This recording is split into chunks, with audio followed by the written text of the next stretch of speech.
afternoon, welcome to the UK Column News. It is Tuesday the 24th of March 2015 and it's just gone 1 o'clock. Myself, Louise Collins, Brian Gerrish and Nick are here in Plymouth. And joining us today we have Kevin Edwards from the Bonnie Lewis case. So we'll be speaking to Kevin very soon. It's a lovely day, spring is here. Spring is here, so we've got lots of, what are those little yellow flowers called? Primroses. Primroses. Primroses. It's Devon in England, so the sun is shining. We had a little bit of rain earlier on, but it's now blue sky, very nice. All of the little primroses out in the lanes, looks wonderful. So we're not going to go anywhere else. We're just going to stick with the Plymouth weather today because it's wonderful. And head down the beach. Yeah. Well, we're just bring on screen just to as an introduction for Kevin. Kevin, of course, has been working with Justice for Linda Lewis case. This is a classic child stealing case that took place in Neathport Talbot, South Wales.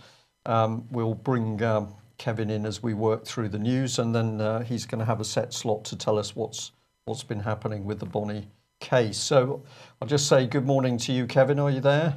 I'm here, Brian. How are you doing? Hi, Louise. Hi, Kevin. Excellent. Good to have you back. Thank you. Okay. Over to you. No, this is over to you, this one. So it is. Well, there we are.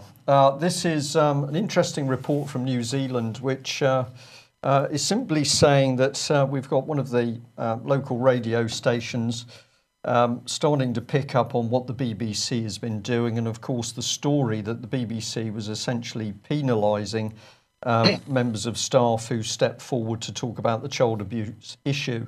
And I thought there was a certain irony here that we've got Theresa May bringing in a New Zealand judge in order to lead the investigation into child abuse in UK. Remember, Louise has told us that judge claimed that she wasn't establishment. In fact, she didn't even know what the establishment was, which is surprising because she was married into the establishment at one stage. Hang around with Charles and Camilla. But Theresa May said, you know, we can trust her. Well, can we?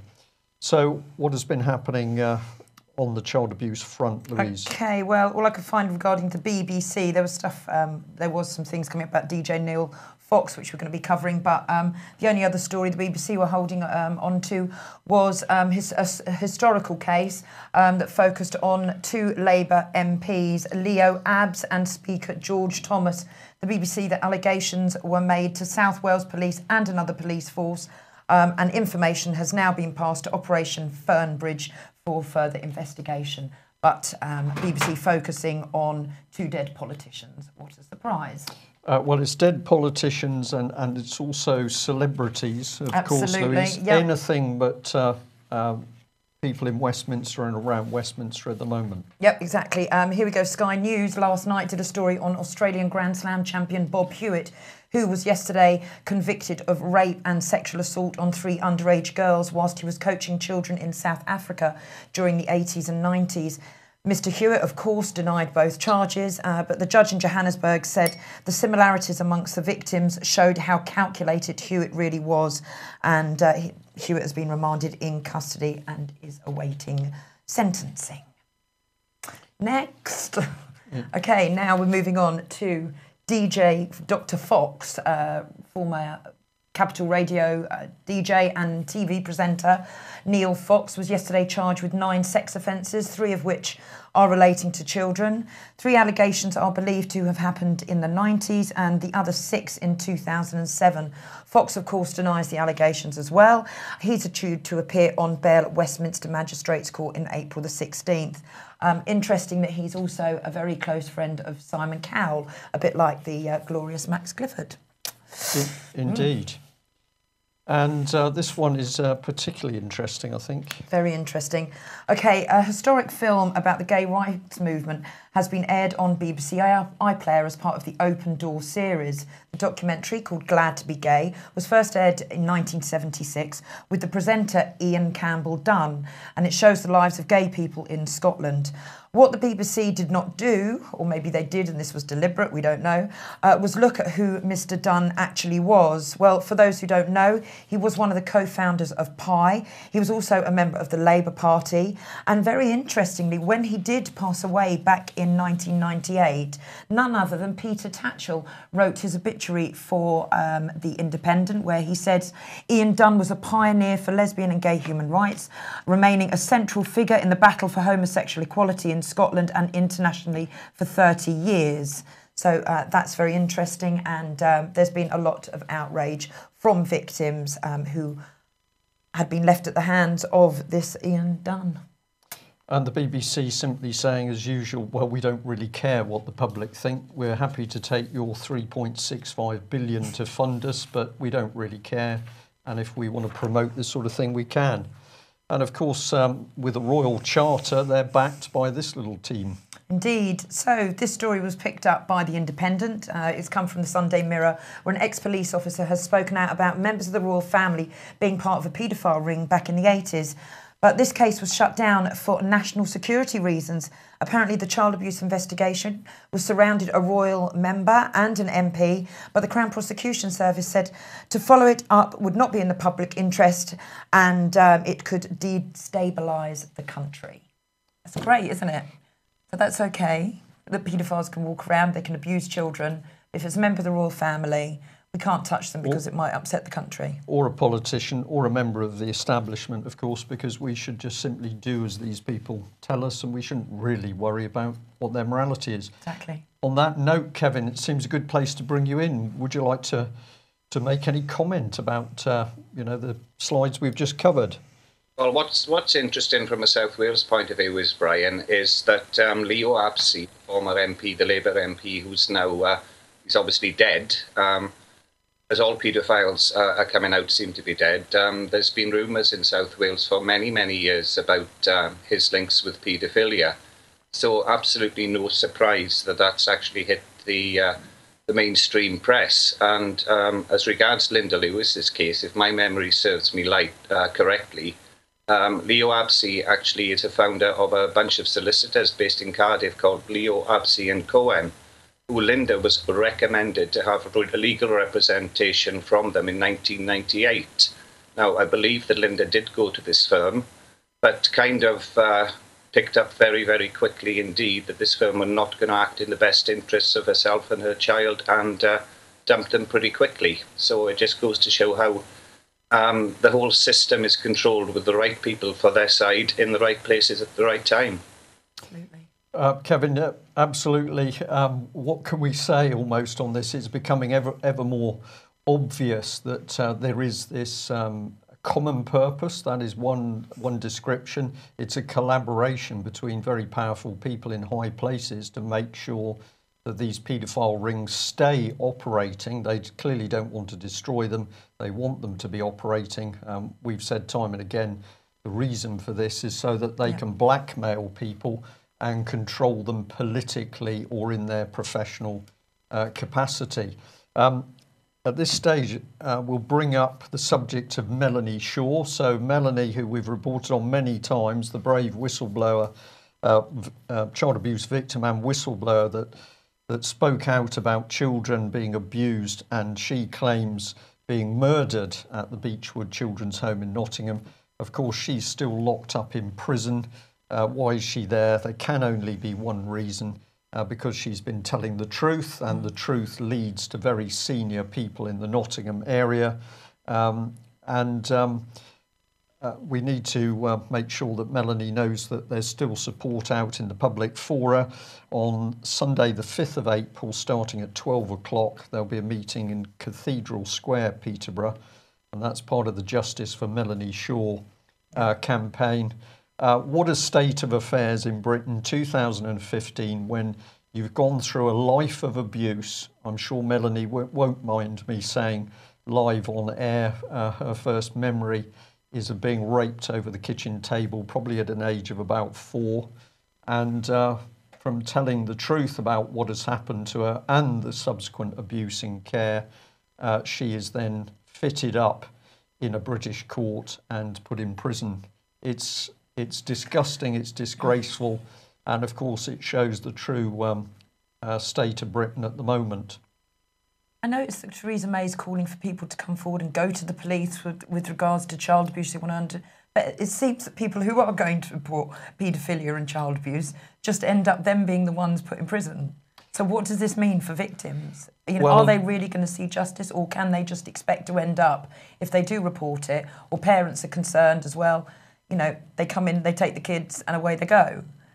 So what can victims and parents of abused children and suspected paedophiles, what can they expect, do you think? Well, I think, Louise, the danger is for people who speak out who approach the police as an individual. I personally believe that the protection for people who want to do the right thing is to make sure before they approach the police they've got a lot of friends and supporters around them, so that if the nasty stuff starts, which is the bullying and the intimidation, of course, that becomes public. But we do know that there are many good policemen and women out there really trying to do their job. If they are straight and honest policemen and women, of course, what they're now faced with is absolute corruption within the courts, amongst the judiciary, and indeed the Crown Prosecution Service. And we know for a fact that life inside the Metropolitan Police has become particularly vicious now, as some police officers are terrified of going to prison for their abuse crimes, whereas other police officers that speak out are being victimised by Crown Prosecution Service senior officers in the police force. So I think the key thing is for victims to make sure when they approach the police, they've got all of their material spread, they've got all of their evidence known to other people. But if we don't take it forward and push, this subject is not going to come to the surface. There have been whispers, I believe, around the Met with regards to members of the Monday Club. Yes. And some very nasty things, which we will maybe leak a few things out later as time goes on. But, I mean, I think there are some very, very worried people within Westminster. And we've already said on air, we'll say it again, we are aware that the police do indeed hold video footage and photographs of young boys being seriously sexually assaulted by politicians. Which ends in death. Which ends in death, yeah. Kevin, just before we give you a slot to talk about the Linda Lewis case, just a little advert here. Many people have been asking what has happened to Section 2 at the grand jury from the British Constitution Group conference a couple of weeks ago. Well, here it is. It'll be streamed following the news today, Grand Jury Part 2. This is really getting into the meat of what the public needs to do in order to circumvent clearly these corrupt, fraudulent and often secret courts in UK. We need to get back to common law and grand juries where decent people start to act as necessary. So I think you'll find this very interesting. Can I just say that it's going to be streamed again after this show's repeated at 9 o'clock. It'll be rerun again, won't it? After at 9:30, I do believe. I believe that's the case. And also, if you want to see some of the other videos from the conference, just go to the British Constitution Group website. Well, unfortunately, Kevin, you were a bit poorly that weekend, so we couldn't get you speaking at the conference. We'd have loved you to have been there. But tell us what you've been doing in the meantime around the Linda Lewis, Bonnie Lewis case. Well, as it happens, Brian, we're obviously linking into the Met Police. My website, etc., has been quite quiet for a while. There's been no articles or anything put up, but that doesn't mean that everything's ground to a halt. We've got a lot of good people doing a lot of work behind the scenes, etc. And Linda Lewis, myself, and Linda's dad, John, went up to London on Wednesday to actually go to New Scotland Yard with new evidence to present regarding, obviously, what's happened to Linda and her daughter in South Wales.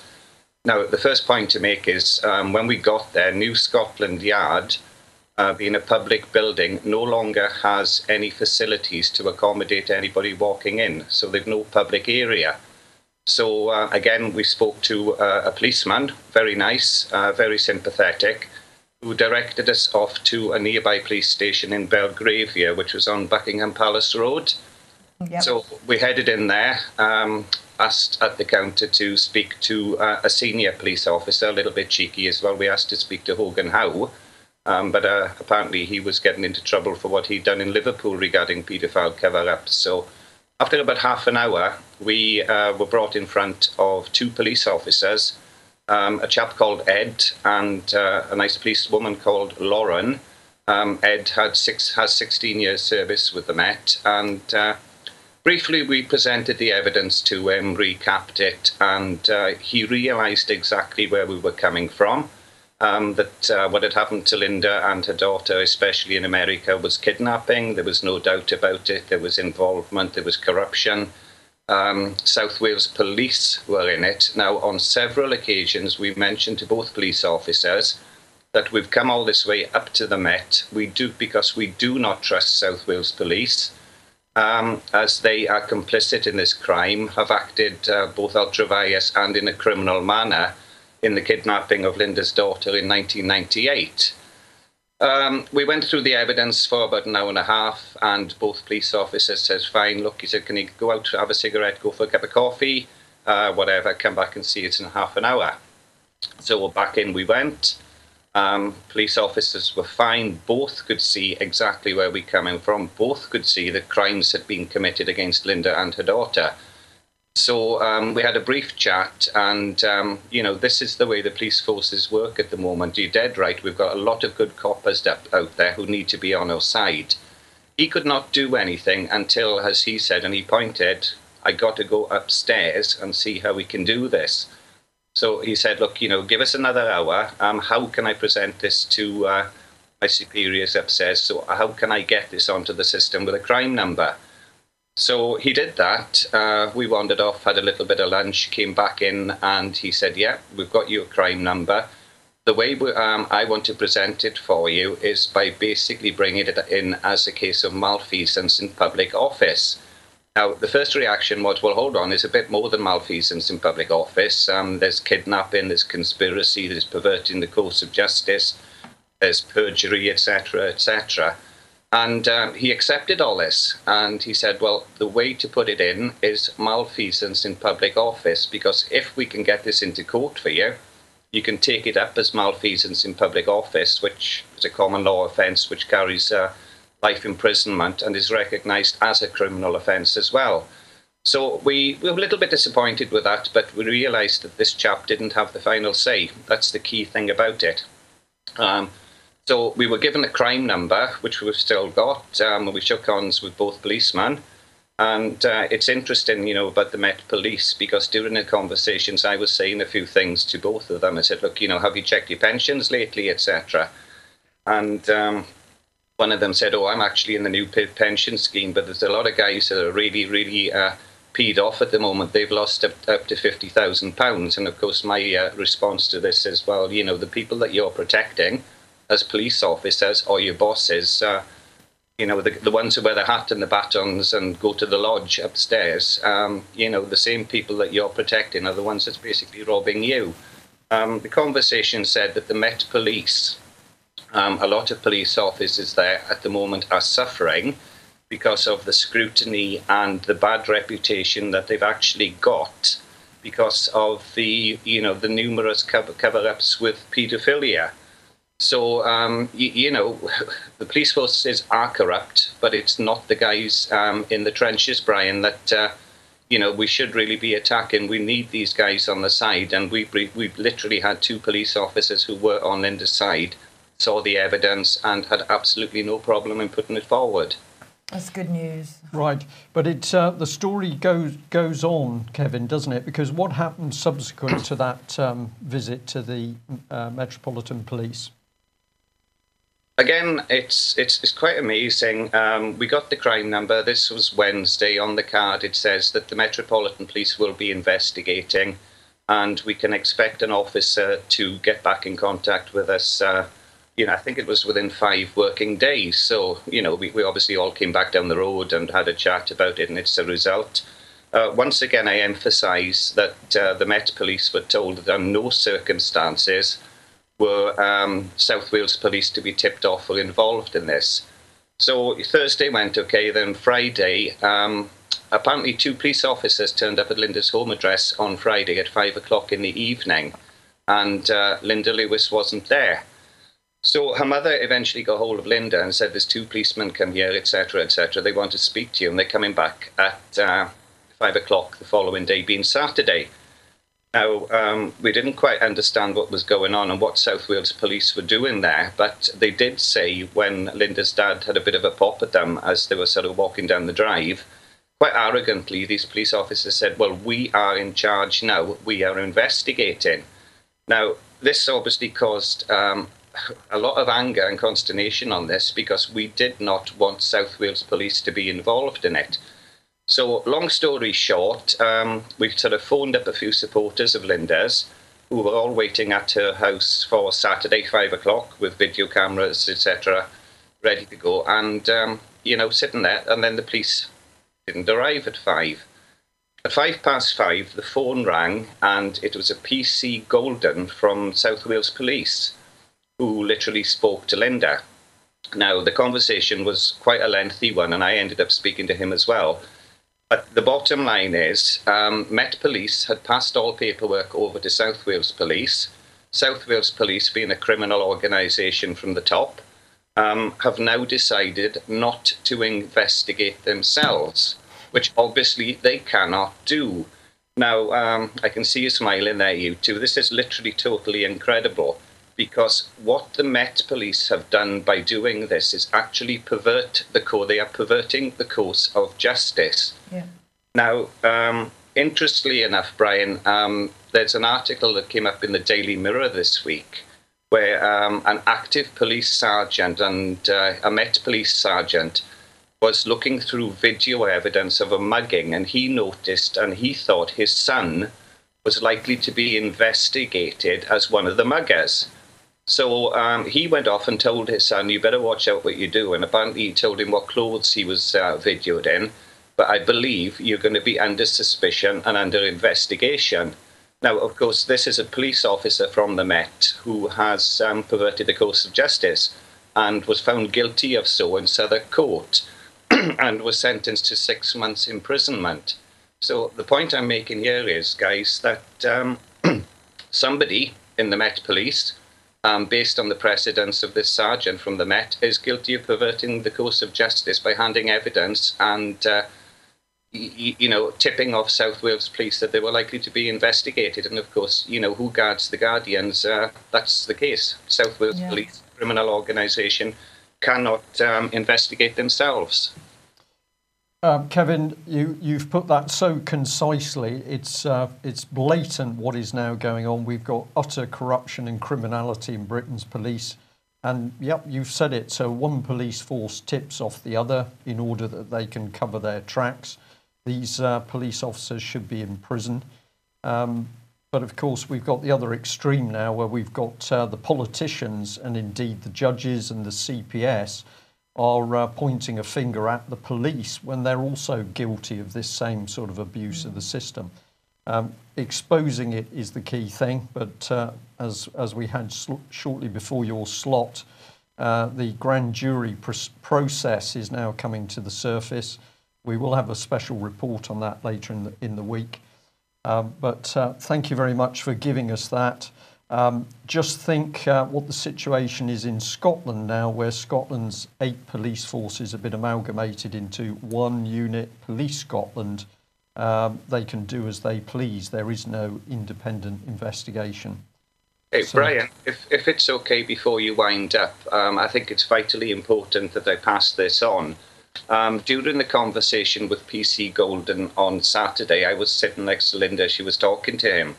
And nobody has known this before, and this raises another serious criminal point, that Linda was telling him exactly what had happened, how he couldn't have got involved, etc., and how the evidence proved that there's a criminal conspiracy between the Welsh Assembly Government, South Wales Police and Neath Talbot Council.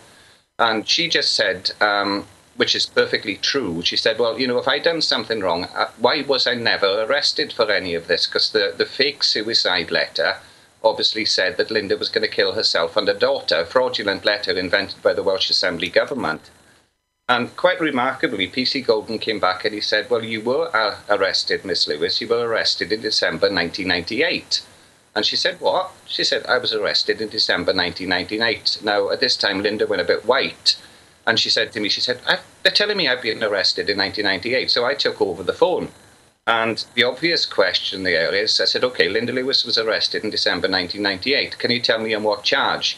He says, I don't know. Can you tell me where she was arrested and by whom? He says, no, I don't know. I said, well, so you're telling me then on the complete police computer, Linda's been arrested in 1998 and you can't tell me who arrested her and for what charge? And he said, oh, it must have been something that's been transferred off our own system. Now, let me make this abundantly clear. Linda Lewis has never been arrested for any other crimes because she's totally innocent of everything. But where they have actually let themselves down and blown this further apart is, why would they arrest Linda Lewis anyway in December 1998? Because the court case where all the fraudulent evidence of the suicide pact, etc., which never existed, was put into court, happened the month before in November 1998. You know, there was a 3-week trial in Cardiff, which we've also found out, Brian and Louise, that this court case that happened in November 1998 for 3 weeks to decide custody of Linda's daughter has no court record. It never existed. It's absolutely totally clear that this was a private court paid for either by the Welsh Assembly government or Neath Port Talbot Council to go through. It was about as real as Emmerdale Farm. Kevin, we will give you we will agree a dedicated slot with you to go into some of the detail of this, because this is the reality of what's happening in UK at the moment. It is the orchestrated breakdown of proper law and order and justice, and it deserves more time. We can't give it to you today. Apologies for that, but thank you for that excellent update, and I'll be on the telephone shortly after the programme. Thanks, Kevin. Okay, no problem. One very quick point, guys. Just literally keep you 10 seconds. Isn't it amazing that having visited the Met on Wednesday, that on Saturday Linda Lewis has a criminal record dating back to 1998? Amazing. That nobody's ever mentioned before. So how many days ago, can I ask, was this actually put on the police record, just to cover their own tracks? Yeah. No, we take your point. Thank you so much, Kevin. Well, okay. Thank you. Well, we watched the breakdown of law and order in this country. Let's let's return to defence. And we showed this slide yesterday. Huge American aircraft carrier, the USS Roosevelt, 100,000 tons of functioning aircraft carrier. And of course, the important thing about this American aircraft carrier is it indeed carries aircraft. Now, what we'd just like to go through is very serious things happening at the moment around the top levels of Britain's military. What does the Lib-Lab Con achieve for Britain? Well, of course, at the moment, David Cameron is boasting about the Queen Elizabeth class of future British aircraft carriers. So we have one fitting out at the moment, the other one being built. But this was essentially an advert, and we'd like to say, let's have a look at the big lie. Can I interrupt? Sorry, really quickly. Where's it being built? Yeah, British Aerospace is the lead person on it. In this country. It is in this country, yes. Good news, okay. Okay, so we have the aircraft carrier being built. Let's just have a look at what was advertised here, because, of course, in this advert picture, covered in aircraft, but those aircraft don't exist. Slide disappeared a bit quickly there, but that's the key point. So at the moment, we have David Cameron, who is ramping up violence overseas and the movement towards war in Eastern Europe. We have aircraft carriers being built, but we don't have aircraft on those aircraft carriers. So that brings us to this man, which is Rory Stewart, known as Florence of Arabia to his Westminster friends, and Chief of the Defence Staff, the BBC, boasting that this is the man to ask about problems with Britain's military. What's his background? What is his expertise to deal with military issues?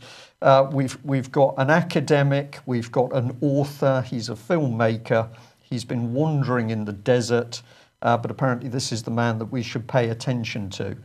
So what can we tell our audience today? Well, we're being told that basically military chiefs are finally starting to wake up and realise that Westminster is committing treason through its calculated destruction of Britain's military. And sources are saying that there's been some very big arguments breaking out between top-level military officers and the Defence Committee, to the extent that Rory Stewart, as chairman, and his staff have effectively been told to get their heads out of their bottoms and start doing their jobs. So serious disagreement now at the head of Britain's military, and big concerns over the aircraft, the F-35 Joint Strike Fighter, which should have been coming online to equip the British aircraft carriers that aren't themselves ready. So this aircraft underperforming in trials, over budget, late on delivery. But of course it was the Liblab Con that destroyed Britain's aircraft carriers in the first place, and indeed the Harrier aircraft that were performing well. So we're just going to remind people that Rory Stewart refuses to disclose if his defence policy was determined in his Bilderberger meetings. And of course Stewart claims he's entitled effectively to a private political life. So this is the aircraft, outrageous cost now. We were supposed to buy over 100, I think that's now down to 14. But we're being told that there are now some strong rumours that the whole of this programme is likely to be cancelled. So here's Britain's Navy, Ark Royal, scrapped in Turkey as a result of the policy of this man. It's not the government that's destroying Britain's military capability, of course, it's individuals. David Cameron destroying the nation and its defences. Well, we're not going to find the truth out of the BBC, but Russia Today is picking up on what the reality is of life in Britain. And if you have a look at this YouTube clip from Russia Today, you can see that they're exposing corruption in Britain. And of course, what they're saying cynically is that they're exploding the national myth. We like to think we don't have corruption in Britain, but the ugly truth is that the Liblab Con has absolutely driven this through the country. And does it affect the simple person on the street, the man on the Clapham omnibus? We're going to say it does. And thank you very much to the viewer who sent this through to us, which is a website, ukcoverup.com. It's talking about the sheer horrors of corruption in Britain's police and court system, which has been focused on a gentleman and his mother, taking them to court on repeated occasions with false evidence, accusation, bullying, etc. So if you want to know the reality, you might like to see the Russia Today footage and also to visit this this website.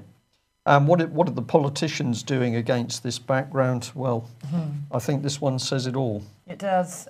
So last month saw the Tories' black and white ball, but somebody managed to sneak in a secret camera, and it's parts of what was filmed at the black and white ball are going to appear in Channel 4 dispatches.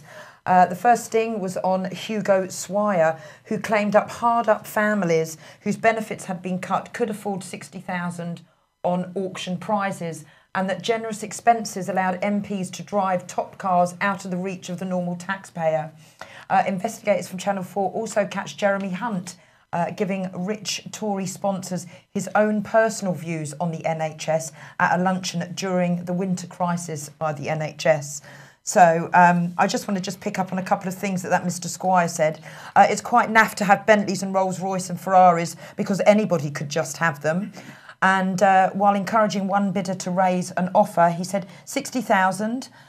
He's not on benefits, is he? Well, if he is, he can afford it.